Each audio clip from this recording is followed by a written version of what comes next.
Agora, na 98 Live. Bora empreender.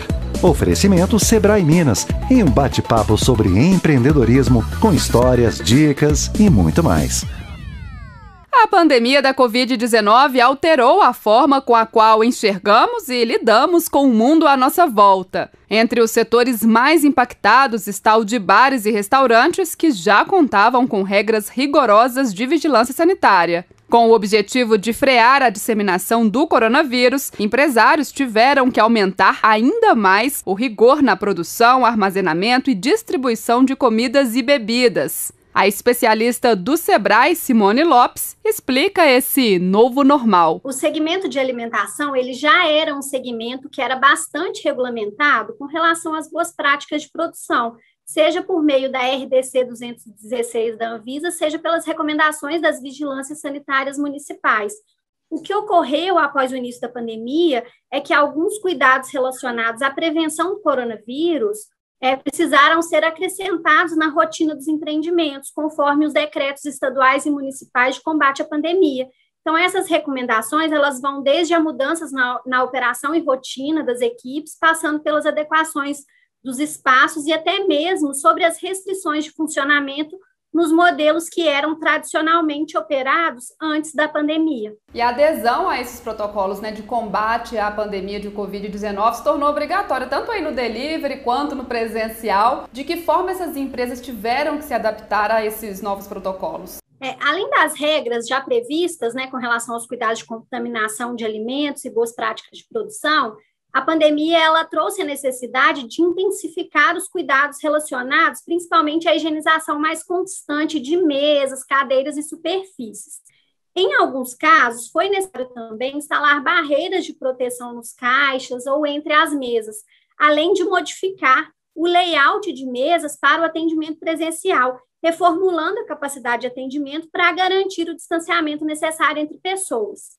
Outra mudança que foi relacionada à capacitação das equipes, para elas conseguirem colocar em prática essa nova rotina, que passou a envolver outras atividades de controle e cuidados para além do que já era praticado.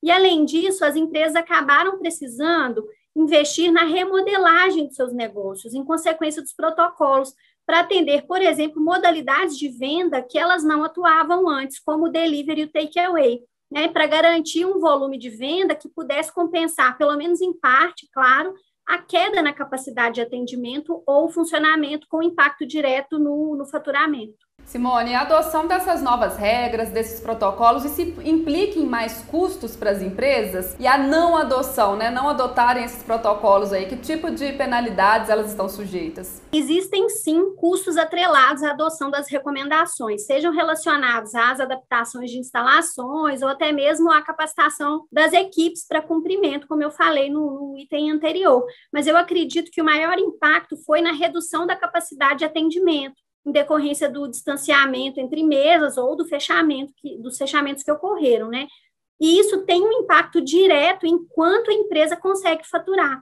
Então, pensando na manutenção dos custos fixos dos restaurantes, esse foi o principal impacto causado pelas novas regras, E a não adoção dos protocolos, ela não é uma opção, porque, além de multas e até mesmo risco de suspensão dos alvarás de funcionamento, isso traz prejuízos ainda maiores para as empresas, porque coloca em risco a vida de funcionários e clientes que podem estar mais expostos ao vírus caso os protocolos não sejam adotados.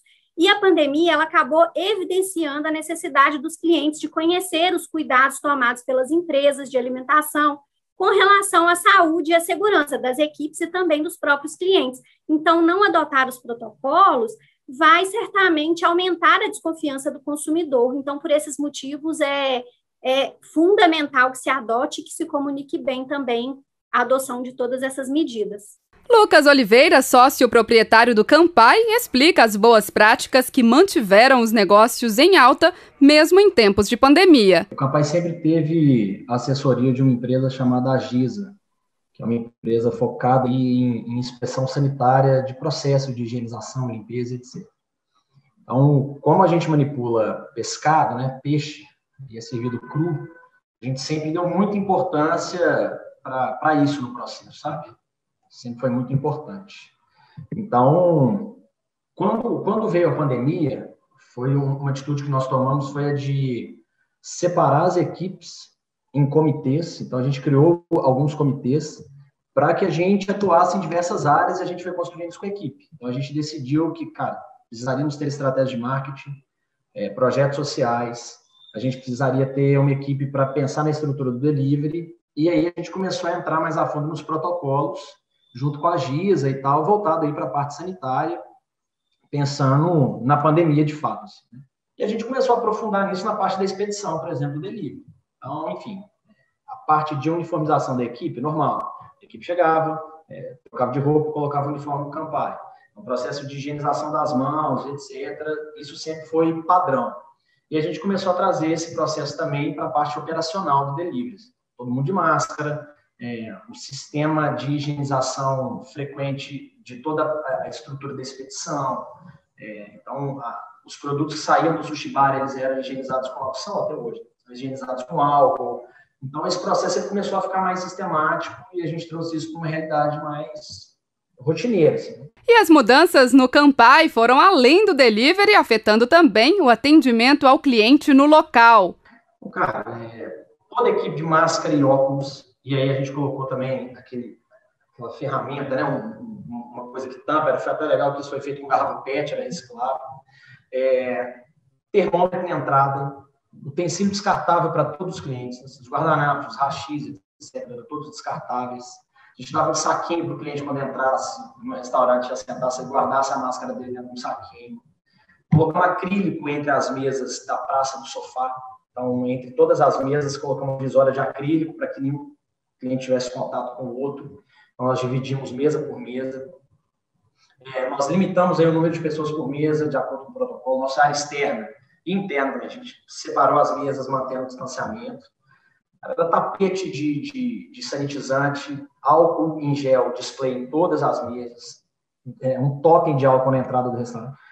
Cara, foi uma força-tarefa sistemática, assim, para a gente poder cumprir e principalmente para que o cliente se sentisse confortável ao chegar no restaurante. E qual que é a importância das empresas divulgarem, né, essa adoção dos protocolos de combate à pandemia, esses protocolos sanitários para os clientes? Isso vai ajudar, por exemplo, na atração, na venda do produto? Não tenho dúvida, né? A comunicação efetiva e constante sobre essas medidas tomadas pelas empresas, elas vão auxiliar na confiança do consumidor para retomar o consumo presencial. E, além disso, se a gente falar do delivery, essa comunicação ela tem que ser ainda mais efetiva e ela é ainda mais importante, uma vez que o cliente do delivery ele não tem, muitas vezes, um ponto de contato direto com a empresa que está fornecendo o produto.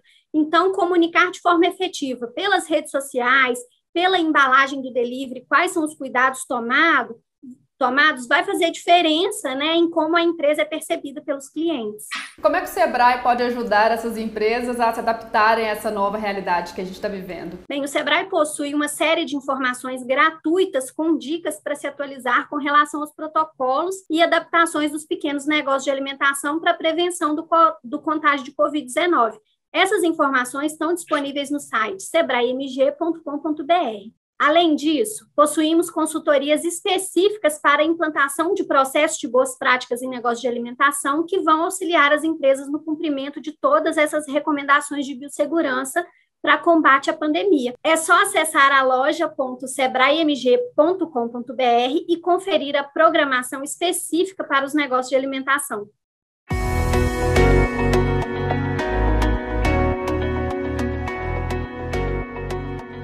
Termina aqui Bora Empreender. Para mais dicas e informações, acesse sebrae.mg.